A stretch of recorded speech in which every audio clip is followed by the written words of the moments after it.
Hello friends. आज हम सब बीए इकोनॉमिक्स ऑनर्स सेमेस्टर 1 का बुक लिस्ट, उनका सिलेबस और चैप्टर वाइज विश्लेषण कर आगे देखने वाले हैं। तो स्टार्ट करने से पहले आप लोग को बता दें, इस वीडियो को अधिक से अधिक स्टूडेंट और दोस्तों को आप लोग बतलाएं। साथ ही लाइक करना ना भूलें और इसी तरह का वीडियो पाने के लिए आप लोग सब्सक्राइब करें। तो चलिए हम लोग स्टार्ट करते हैं। आपका देखिए, आप लोग देख पा रहे होंगे स्क्रीन पे, ये आपका सेमेस्टर 1 का बुक है। ठीक है, सेमेस्टर 1 का बुक है आपका इकोनॉमिक्स ऑनर्स का। आप उसके अंतर्गत आपका कोर कोर्स 1 प्रारंभिक सूक्ष्म अर्थशास्त्र। ठीक है, तो ये आपका हम लोग का पहला पेपर हुआ। उसी तरह आपका दूसरा पेपर है स्टैटिक्स पढ़ना है। समझ गए, स्टैटिक्स पार्ट पढ़ना है। ये आपका हो गया दूसरा पेपर। इसी बुक में दोनों पेपर आप लोग को मिल जाता है।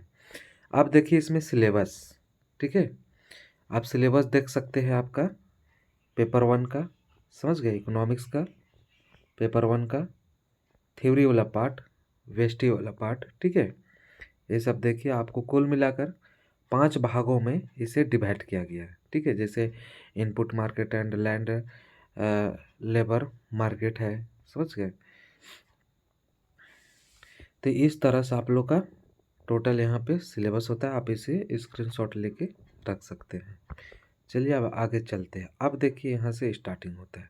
ये जो आप लोग का सूची जो दिया गया है, इस डिटो आपका सिलेबस के अकॉर्डिंग दिया हुआ है। ठीक है, जैसे फर्स्ट में है कि आपका अर्थशास्त्र का महत्व। ठीक है, क्या देखना है, क्षेत्र देखना है और महत्व देखना है। उसी तरह अर्थशास्त्र की प्रणालियाँ देखना है।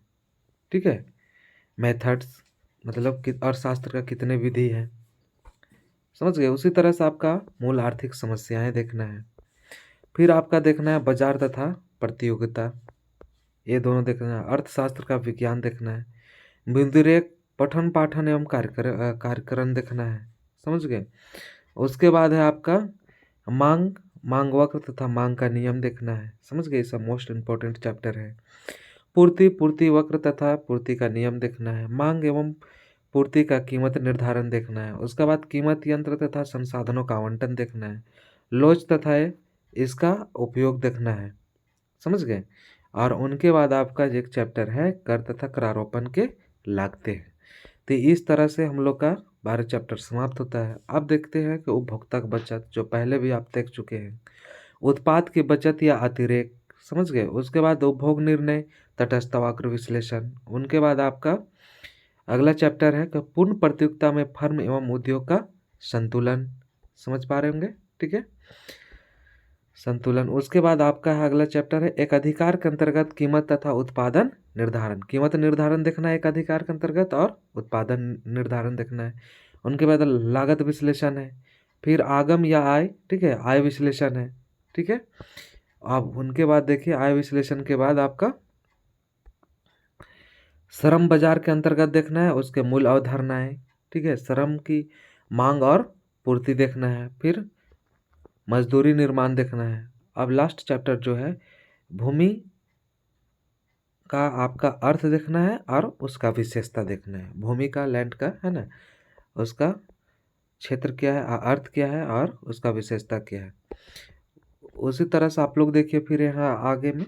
ठीक है, सेमेस्टर 2 का आपका सेकंड पेपर है स्टैटिक पेपर। ठीक है, उसका आपका क्या है, इसमें सिलेबस है। समझ गए। सिलेबस का देखिए, आपका प्रायिकता वगैरह है ना, इंडेक्स नंबर है, कोरिलेशन है, रिग्रेशन है। समझ गए। फिर आपका हाँ सेंट्रल टेंडेंसी है, डिस डिस्प्रेंसन है, इंट्रोडक्शन ऑफ स्टैटिक्स है। समझ गए। तो इस तरह से आप लोग का सिलेबस है। अब देखिए इसका पाठ्यक्रम को।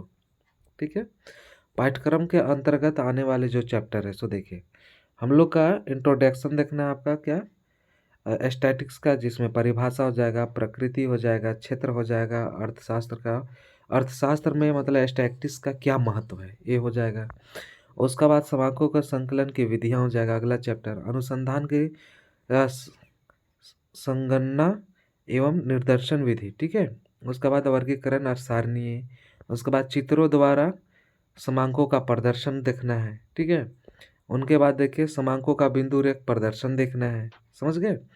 उनके बाद आपको मोस्ट इम्पॉर्टेंट चैप्टर यहाँ पे क्वेश्चन आता ही आता है, केंद्रीय प्रवृत्ति का मापे है ना।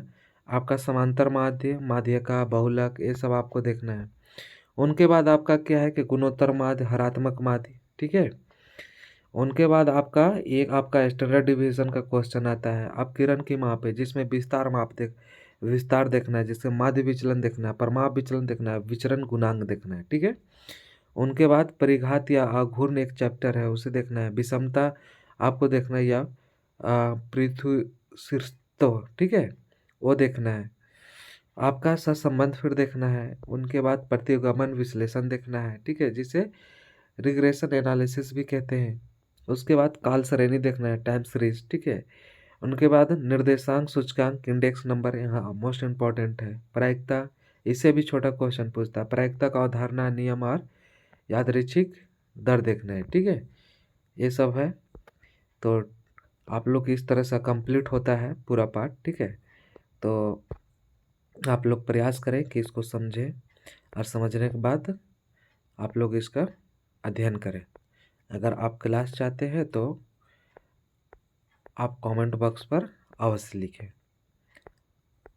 और आप सब लाइक करें, और इस वीडियो को अधिक से अधिक स्टूडेंटों के पास शेयर करें। Thank you.